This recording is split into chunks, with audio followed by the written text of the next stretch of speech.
Welcome to Conversations with Anne Elizabeth, the podcast inspired by my book, I'm a Registered Dietitian, Now What?, where I have the absolute joy to sit back, relax, and have a conversation about nutrition with a variety of people who share their personal story of passion and purpose, especially registered dietitians. Today's conversation is with Liz Dunn, a registered dietitian with a passion for sports nutrition, being extremely active, and wheelchair rugby. My episode today is sponsored by Moku Health. As I'm podcasting today, I'm sipping on my favorite kombucha in these perfect packets of dried kombucha. All I have to do is add it to water and voila, it's good to go. I'm a big fan of the no vinegar taste, and I still get all the probiotic benefits. If this is something you are interested in, head on over to their website, Moku Health, MOCU Health.com, and order some of your own. Don't forget to use the code ANNE, ANNE20 for 20% off your order. This is another episode of where I sing the praises of Instagram and how it brings people together. I started following Liz last year, and I remember the first photo of hers I saw. It was of her with her holding her paper stating she had passed the RD exam. But what really caught my attention was she said in the caption, "I may not be where I hope to be at this point, but that's okay." I remember thinking, neither am I. And you know what? That's okay. There is so much more to Liz's story, and I'm happy we are able to have such a great conversation. Please enjoy my conversation with Liz.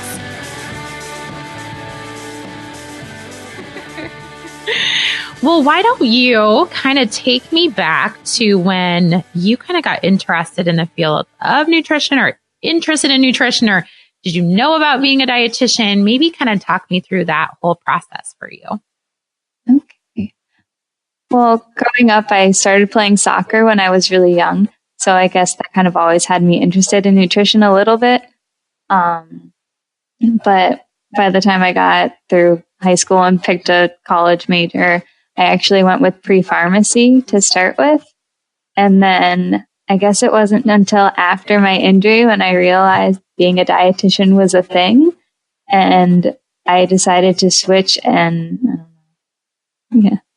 So you played sports, so you knew like nutrition was important. And obviously pharmacy and nutrition, they're still in the medical field, but they're still they're kind of opposite of each other. Yeah, they are.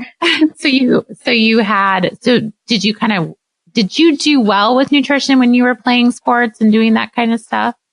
Yeah. And growing up, we always had like family dinners together. My mom always cooked a lot, and she knew we always had vegetables and different fruits in our house. So I guess I grew up eating pretty well. We didn't get a lot of takeout or anything. And if we did like get a pizza, my mom would always have some salad with it too.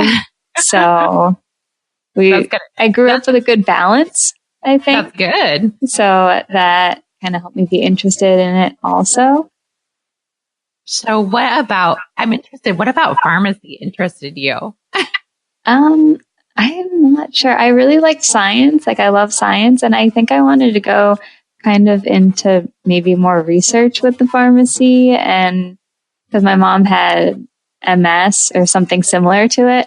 So that kind of helped me be interested in like helping to find different medications because there wasn't a lot of treatments available. So. Okay. That kind of makes sense too. Yeah. Like you kind of had that personal situation with your family too, that made you kind of interested in it. Sure. Yeah. So then after my car accident where I had my injury, they said because I was in such good shape, it helped me recover from the surgeries and everything a lot better. So then I thought, like preventative stuff is a lot better, and that's more what I'm interested in. So I started looking into dietetics shortly after that. Okay. How old were you about? I mean, like what kind of age were you at that point? I was 20. I was a junior in college. Okay. And tell me and kind of the listeners more about, kind of your injury and kind of what you went through during that time in your life. Crazy stuff. No, but it was a car accident. So, and then I broke my neck in it and damaged my spinal cord. So I have a C5, C6 spinal cord injury, which results in paralysis in like all four of my limbs are affected, but I have some arm function, but not really finger function. Gotcha. So after that, I was in college, so I ended up taking 2 years off to do rehab and work on getting a little stronger and just kind of get used to the situation a little bit more before I tried to jump into anything else. Sure. But well, that would have been difficult to try to go back to school right away and not take care of your own health for sure. Definitely. So after those 2 years, I took some classes online. Like after I had applied and gotten accepted to the University of Pittsburgh, their nutrition and dietetics program, I just needed a couple classes and then I met all the requirements because I'm sure, as you know, pre-pharmacy and nutrition, we all had to have like all the science classes. Yeah. So everything transferred over wonderfully, which was awesome for me. Thank goodness, right? Yeah. See, you're on the right path. So that's good that you had all those science classes that you already kind of took. Yeah, like all the bio and OChem and everything. So that was really helpful. So I think I only needed an intro to nutrition class and a statistics class, and then I was caught up. Awesome. So when you started getting into those nutrition classes, did you immediately know like this was the right decision? I absolutely love this. Yeah, it felt right. So that was good. I did, after being out of school for 2 years, I did jump into like 18 credits, which was a little tough, but I managed somehow. You made it through. That's a lot of credits, lady. It was. And I'm like, how do I take notes in class? I don't think I can write and keep up with stuff. So I had to figure that out on top of having a full class schedule. Oh, sure. I wouldn't even thought of that. So how did you work through that? I mean, did you just kind of tape it, kind of record it, and then I ended up using an iPad to take notes on. It was a lot easier with the touch screen. Nice. Yeah. Thank gosh for technology. Yeah, definitely. That's why we can do this podcast today too. Technology is great. So you graduated from the University of Pittsburgh. Did you do your internship there then too? Or yeah, I finished the undergrad program there, and then they have a coordinated master's program. So I actually stayed at Pitt for my master's, which included the internship. Awesome. Well, that's a bonus. So you got your master's and your internship all done. During your internship, was there a certain area of, nutrition that you were really drawn to, or something that really spoke to you in our profession? Well, I guess my internship was very clinically based, which I enjoyed. It was tough, but I really liked it. The hospital I was at, though, had a spinal cord rehab unit. So, yeah, that was probably my favorite part since I was a patient there at one point myself. So to come back as an intern, I liked it. Yeah. Yeah, that's really cool. You probably had a whole new different insight into, having your own personal experience and then being a professional helping to treat those patients. What specifically, I'm interested because I'm not very familiar with like the nutritional needs of individuals that have spinal cord injuries. So what kind of things did you monitor and work with when it came to those injuries? Well, a lot of people think that like loss of muscle function is kind of the main thing that happens with spinal cord injuries, but there's a lot of other stuff to it, including like affected bowel and bladder function. So obviously nutrition has a big role in how those go. So just a lot of like fluid timing and fiber needs. So yeah. Sure. Did you do a lot of nutrition support then too? Yeah, a little bit. A little bit. Yeah. Not a lot of TPNs and tube feedings. And no, there wasn't too much. It was the rehab there. I guess, well, some people had some, but most people were just eating orally. So that's good. Yeah, I got plenty of experience in some of the ICUs and other areas. So I did get a lot of practice with it, but spinal cord, not as much. That was one thing I was always intimidated by was nutrition support in any aspect of clinical nutrition because, it's so specific and it is a difficult thing to tailor towards your patients. So, so many different needs. So that's great that you had such a good clinical experience since you did like all that science-based kind of nutrition. Yeah. The one thing I did struggle with clinically was critical care. Was that your hardest? Yeah, it was definitely a struggle. Why was it a struggle for you? Well, I guess the hospital I was at was like a level 1 trauma hospital with the burn unit also. So we got like the worst of the worst. So in the critical care units, it was hard to kind of prioritize what we needed to focus on first and then next. So sure, because everything was so critical. I worked I did an internship in a level 1 trauma too. So I kind of know like how intense it is and how much different random things you have to kind of experience as a dietitian. Yeah. So I guess I got a little overwhelmed with some of it, but I think it was a really good experience because I learned what I don't want to do. So did you always kind of feel like there was a draw to clinical? I mean, for you in general? Yeah, I thought I would like it. Like I still really enjoyed it and I'm so thankful for the experience, but I realized it was just a little too demanding, not like demanding, but just a little too much for me because it would make me really tired by the end of the day. And I was just kind of exhausted with the long days. Sure. And that's understandable. I mean, like, I know I was mentally exhausted from it. So being physically exhausted too. Yeah. That's a hard combination. Yeah. Because I'd have to push all around the hospitals and I liked it, but it was just, I was so tired by the end of each day. Sure. And you're in a wheelchair, correct? Yes. Yeah. Okay. So yeah, that would be, I mean, just getting around all the time and and those hospitals are like mazes. It's like, I mean, you feel like you're in an amusement park sometimes, like getting through all the different areas and then you get lost and you're like, where am I at? I was a patient in that hospital for a couple weeks, several years before, but I only knew my little unit that I was on. So when I started having to go everywhere in the hospital, I'm like, which elevator do I need? They all look the same. No, there was like the green one, a purple one, a yellow one, and then I would forget which one to. I did. I had to make cheat sheets for myself of like little maps in my notebook of where I needed to go. So I, as an intern, so I knew where I was going. There's so many things being an intern you don't think about just even knowing where to go in the hospital. Exactly. So you said you realized what you didn't want to do. And what did you realize you didn't want to do? No, I guess critical care overwhelmed me a little bit. And I do like clinical. I just knew I wouldn't be able to do that full time.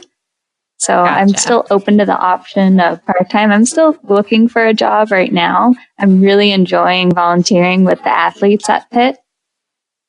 But okay, so yeah. I want to work my way to work with adaptive athletes. Okay. So you kind of found a passion for working with athletes in this whole process. How'd you get involved with the athletes at the university? What was it? They recently hired the new sports dietitian. So I just sent her an email and was like, I want some experience. Do you need any help? And she was very open to having some assistance. And so how often do you go and do some volunteering? I go in 2 days a week, but so on Tuesdays, I do like their Taste It Tuesday program. So I we have some student volunteers now. So every week we pick a new item to focus on. And this week was a grain salad made with farro. So we'll have the salad made and then the athletes can try all the samples from it. So we have something different every Tuesday. So that's kind of my main thing. And then I just help in the fueling station for a couple hours on Wednesdays. Very good. Yeah. Very good. So when you think about so how did you kind of get on the radar of working with athletes, or like you said, you can work with some para athletes? How did you kind of get that interest or get introduced to that? Well, I've always been pretty active, whether it was soccer or snowboarding before my injury. So after, I was kind of looking for something myself. And one of my friends with a similar injury, she introduced me to wheelchair rugby. And I've been playing ever since. So since I love it so much and I know nutrition plays a huge role, I'm like, why can't I work with other athletes? Oh, that's so cool. I saw it. Well, and you said you even, didn't you went and kind of like not auditioned, but tried out for the para athlete. Was it Olympic team that you tried out for? Yeah, it's USA wheelchair rugby. So the national team that represents the US. Yeah. That's exciting. How was that experience? It was insane. It was really exciting, a little nerve-wracking, kind of overwhelming all at the same time. Which is all good and scary at the same time, right? Yeah, definitely. Was that on the East Coast or did you have to travel or where did you go to try out? The home of wheelchair rugby, if you want to call it that, is in Alabama. So a lot of their training camps and the tryouts and everything is in just outside of Birmingham. Okay. So yeah. And did they invite you? Like, how does someone get that invitation to try out? Okay. So normally, if I remember correctly, there have to be like on one of the previous teams to get an invite or like you had been on the team before, then you would automatically get an invite to the tryouts, or you can petition to get an invite, and that's what I did. So actually, a couple players on the team last year, and they made the team again this year, but they reached out to me just before Thanksgiving this past fall, saying that, I think you would be a good fit for the team because my classification is it's beneficial. Like every player has a different classification, but they reached out to me and suggested that I submit a petition. So I did. And then I got an invite. And then, that's how I ended up at the tryouts. That's so exciting. What a great opportunity. I never thought it would be possible. And then they reached out. So I couldn't focus for weeks after that. Did you do, being a nutrition expert yourself, what did you do, in preparation for your trial? I'm sure you probably, since you've been an athlete your whole life, you're always being mindful of nutrition for yourself and, fueling yourself properly. But did you do something different to kind of fuel yourself for your tryouts and even for your games and things like that? By the time I found out I was invited, it was mid-December and the tryout started January 3rd. So there really wasn't any time to do anything differently. So I really couldn't at that point. Gotcha. So you're just I'm just going to stick to what I'm doing and what I know and I'll be ready. As ready as I could be. Well, and that has to be pretty intense. I mean, you probably burn a ton of calories playing in that sport. I would think that you really have to fuel yourself properly. Mm-hmm. Definitely. The games usually last about an hour and a half. Oh my gosh, that's a long 4 8-minute quarters, but the clock starts and stops and so you're pretty much always moving during that time. Oh, sure. You probably have some rock star biceps. Getting there.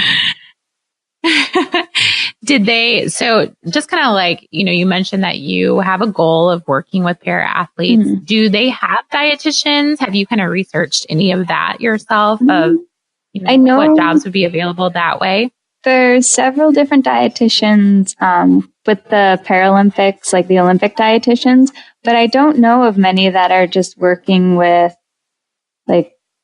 other, I guess not other athletes, but athletes that aren't at that level. So I don't know if there's many. I'm trying to find that are more. Out there. Well, I bet you are. Well, you could be the dietitian. That could be your niche and that could be where you focus and market yourself that way. Yeah, I'm working on a blog. I'm still kind of, it's a process. The process. Are you going to kind of focus on nutrition for athletes in your blog?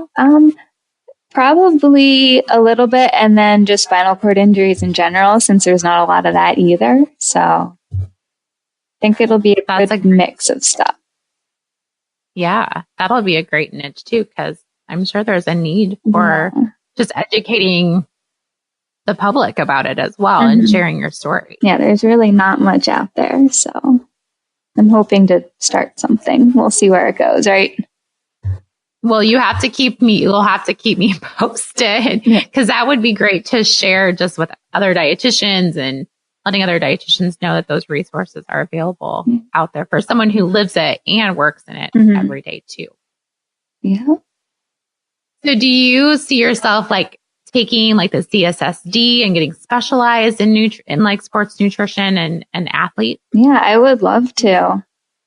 So I'm trying to get some of those experience hours in by volunteering at Pitt, and then hopefully doing a little bit more on my own, maybe talking to my team or some of the other adaptive sports teams in the areas. And, you know, it's a lot of hours you have to get before you can take it. So, but that'd be the goal. And I was going to ask too, like, can you do like, is there other teams that you could like do sports nutrition talks with, or work with other athletes that you even play with? Well, I live in Pittsburgh, and in Pittsburgh alone, we have wheelchair rugby, wheelchair basketball. There's a sled hockey team, an adaptive rowing team, a bunch of hand cyclists that I'm friends with. So yeah, there's a lot of adaptive sports out there, and that's only in my city.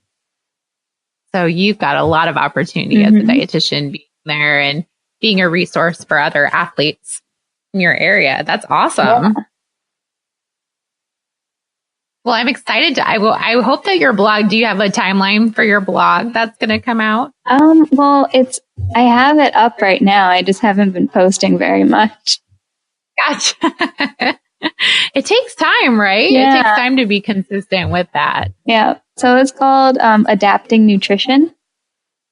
Okay. Yeah. Just adaptingnutrition.com, and that's, yeah. I will put that link in the show notes. Just going to start reading your blog and find it interesting. What else about nutrition? Just kind of what else are you excited about? Like, where do you see yourself in the future as a dietitian? I guess what we've been talking about, just really working with adaptive athletes and helping them perform to the best of their abilities. And hopefully maybe someday I'll be on the national team too. We'll see what happens, right? Yeah, well, of course. Well, you got your first in, so I think that there'll be more of those in your future for sure. Whatever happened with your audition? Well, I can tell you about the tryouts, because it was a lot. So it was January 3rd through 7th, and we had 3 sessions a day, every day, until the 7th was just like, there was the morning session, and then they announced the team after.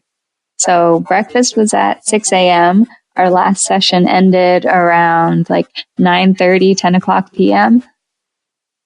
Oh my gosh. It was long. That's a lot.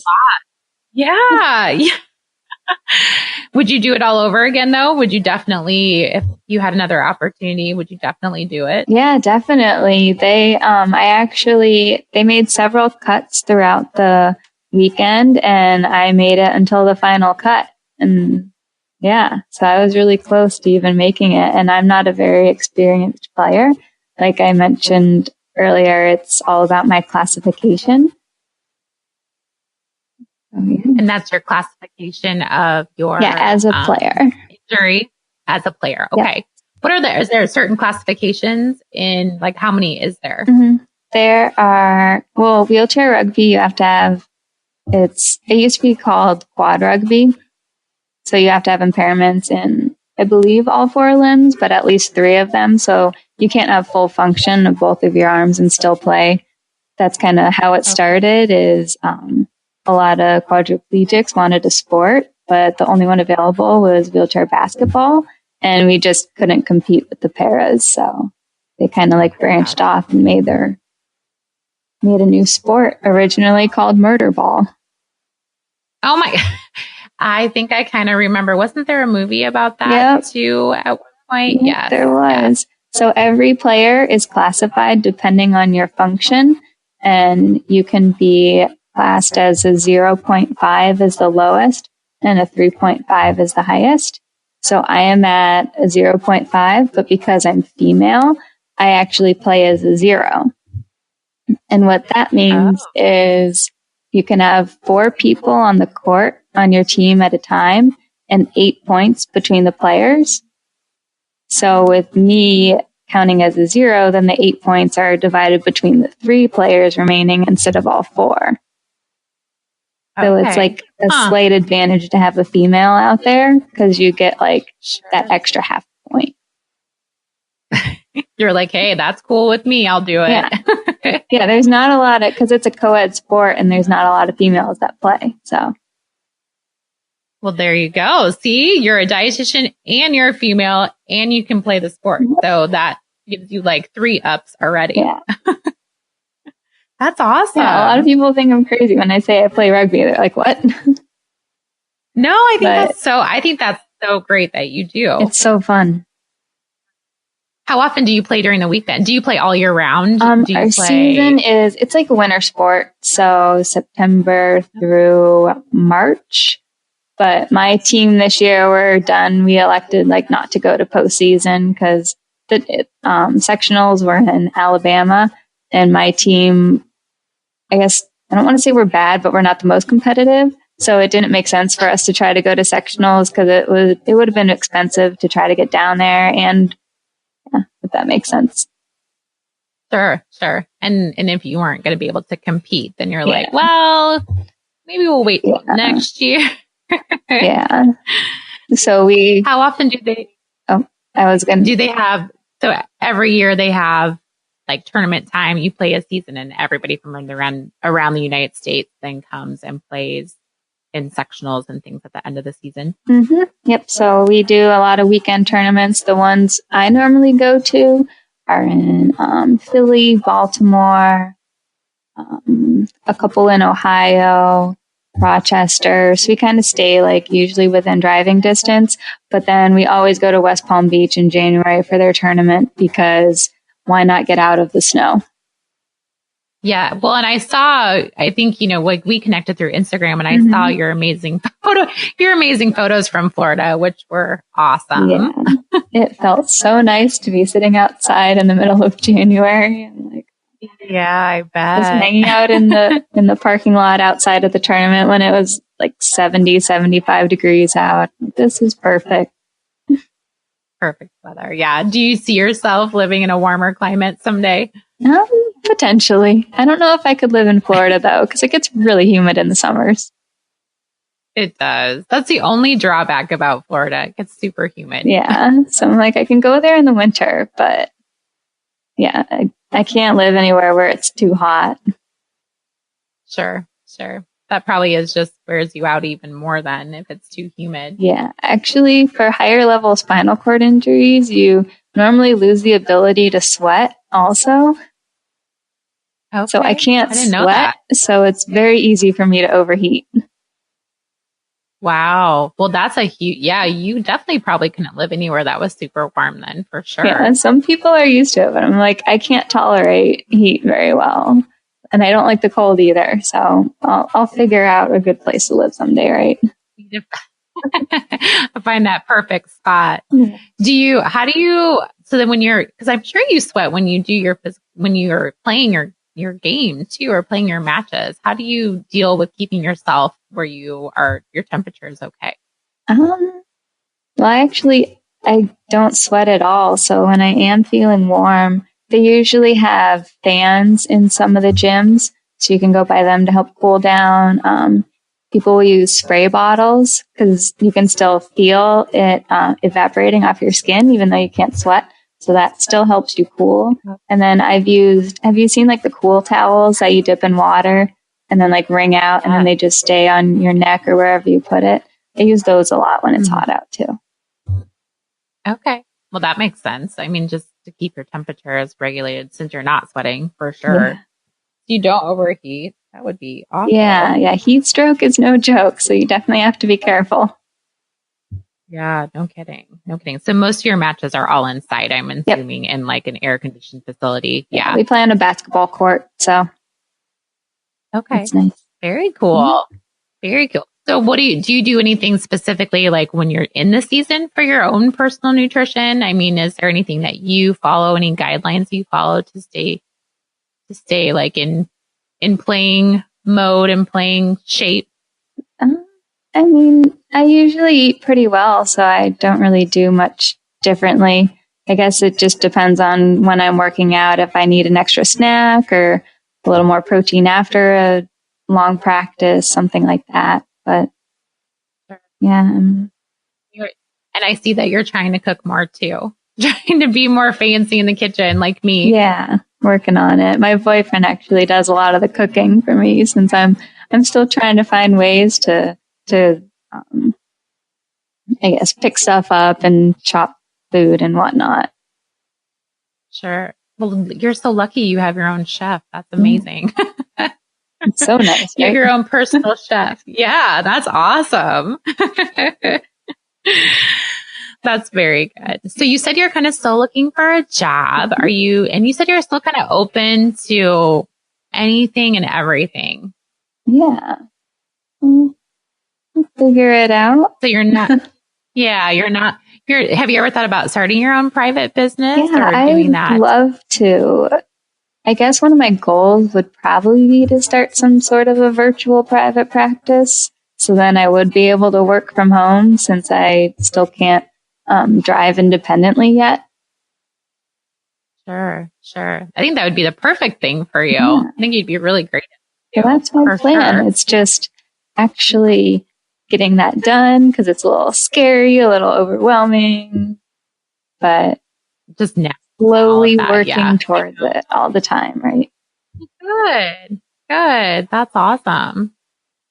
Well, I know that I love following your posts on Instagram, and I really look forward to kind of seeing what happens in the future. You'll have to keep us all updated on you and let us know. Definitely. What kind of you're up to, and definitely share your message about anything that is specific to spinal cord injuries that all dietitians could probably use that in their practice and their knowledge base. I don't think there's enough of that out there. Yeah, and I've talked to a couple other people, like other dietitians from other programs, and they said they didn't really learn anything.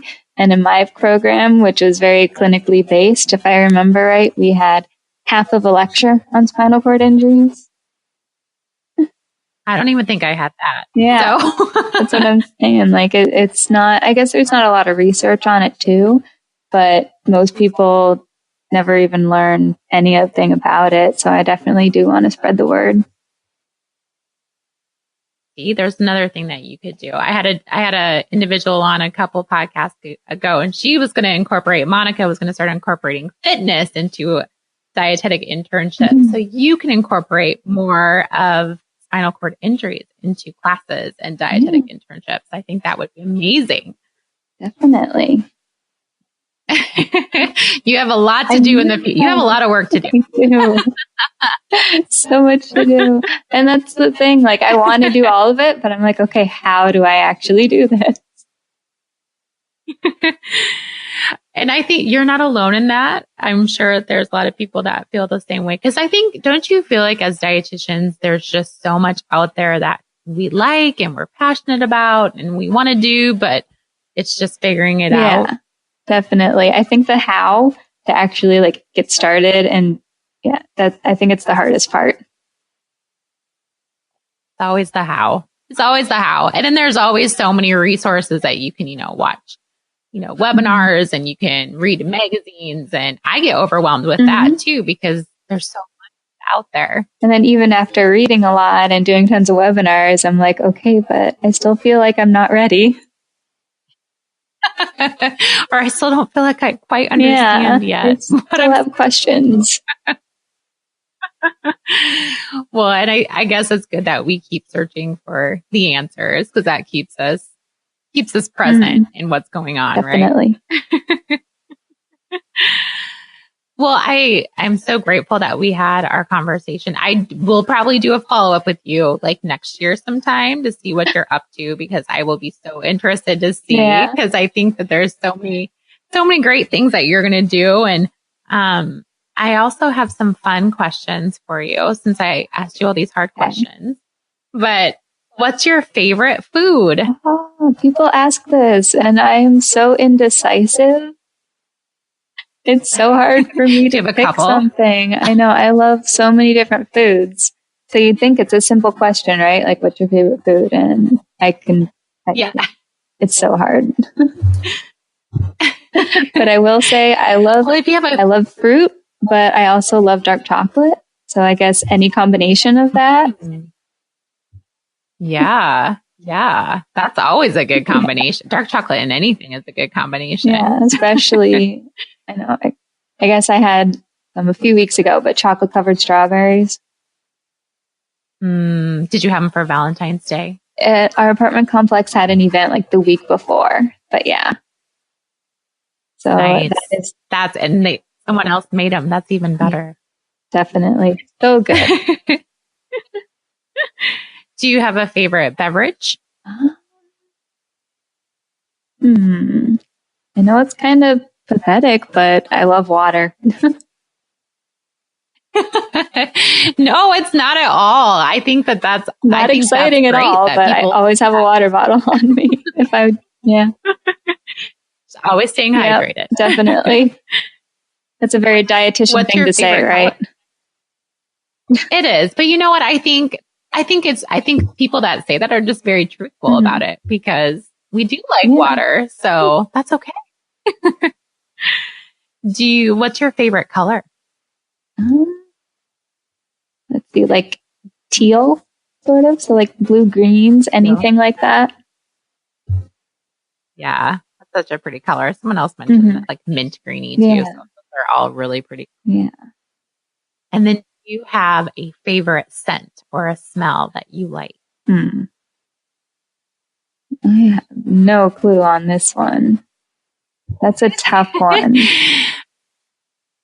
I know, because it's kind of like I asked my friends that this weekend. I'm like, what's your favorite smell? And my friend, Carlina, her favorite smell is soap.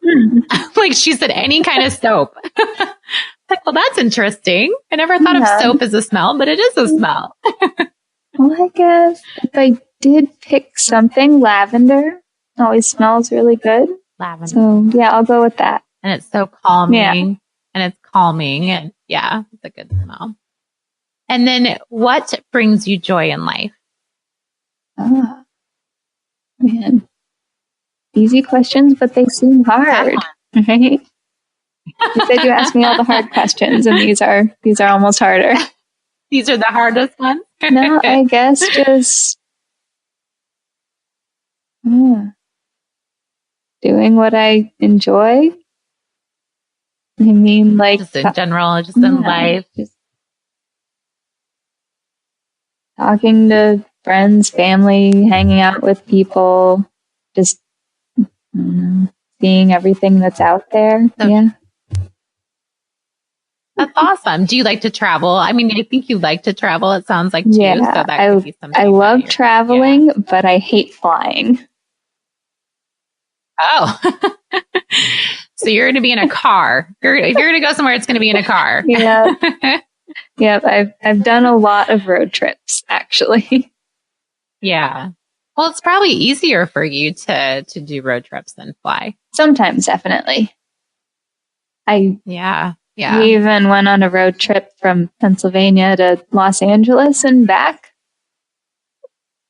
Oh my gosh. How many hours did that take you? I was interning with the sports dietitian at UCLA. So we were going to be out there for a couple months. So my boyfriend and I spent like 8 days driving out there and 9 days coming back. Oh my, I hope you saw a lot of great stuff in between. We only did maybe like 5-6 hours a day and did a lot of exploring. That could be fun. Yeah. That could be a fun road trip. I mean, it's a long road trip, but you get to see a lot of stuff way. We did have our puppy with us, which complicated things a little bit, but we definitely saw a lot of things. So yeah, I definitely do love traveling. Well, that's good. Well, I will keep watching your Instagram to see where you travel to next, because everything that you've done is exciting to watch. I thought things were going to calm down a little bit, and then this rugby stuff started. So who knows what's going to happen next, right? And that's not a bad thing. Keeps life interesting, right? Definitely. Well, Liz, thank you so much for taking time today. And I definitely, like I said, 2019, I'm going to be calling you up and we're going to schedule another little check-in to see what you're up to. I would love that. I am so excited to follow Liz and see more of her exciting journey. I think it's so awesome she tried out for the National Wheelchair Rugby Squad, and I'm so excited to see how she does next year and to see what happens. I think her passion for educating RDs on spinal cord injuries during their undergrad and internship is also something she's going to move mountains with. Her blog is absolutely great, so make sure to go to her website, adaptingnutrition.com, and subscribe so you can get to know all the fabulous things that she does on a regular basis. My website, annelizabethrd.com, is where you can read my latest weekly wisdom blog post that I share all my current adventures, the food I'm eating, which is super exciting, and the music playlist I create for the gym. I might also include a really delicious real deal recipe, and I always like to share what I'm loving right now. You will find all my previous podcast show notes and links to things we talked about during all my conversations with my favorite people. And you can also purchase my book on my website, I'm a Registered Dietitian, Now What?